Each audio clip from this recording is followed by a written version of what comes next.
আসসালামু আলাইকুম এভরিওয়ান। সকাল বাজে 7:30। তো ঘুম থেকে উঠে ফ্রেশ হয়ে চলতেছি আমার কেন্দ্রর দিকে।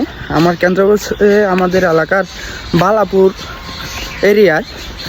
তো আমার ফ্যামিলি সবাই চলে গেছে ভোট দেওয়ার জন্য, আমাকে একা রেখে। তো আমি পিছনে পড়ে গেছি। তো এতদিন পর নিজের ইচ্ছা মতো একটি ভোট দেওয়ার জন্য কত আগ্রহ নিয়ে যাচ্ছি। তো দেখা যাক গিয়ে কেন্দ্রের কি অবস্থা। তোরা ভোট দিতে যাস নাই? আমরা দিতাম যাবো গাড়ির লাগে গাড়ির লেগে ভোট দিবি কি? আইডি কার্ড দাও। আইডি কার্ড দিয়া মানে কোন কিসের মধ্যে ভোট দিবি? আমরা যদি ভোটার হইতাম মাথা চাইতে ভোট দিতাম, মাথায় সেভ কর। আরে আরে আরে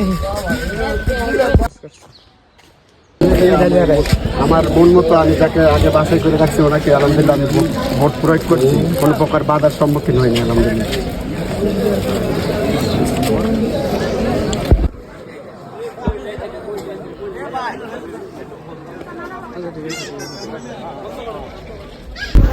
সো ফাইনালি ন্যায়ের পক্ষে অন্যায়ের বিরুদ্ধে ভোটটা দিয়ে আসলাম সকাল সকাল।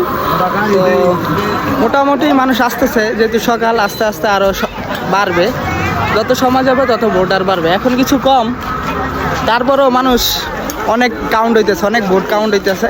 তো আমাদের এলাকা মোটামুটি ঠিক আছে, কোনো যায় ঝামেলা এখন পর্যন্ত হয় নাই। দেখা যাক কী অবস্থা।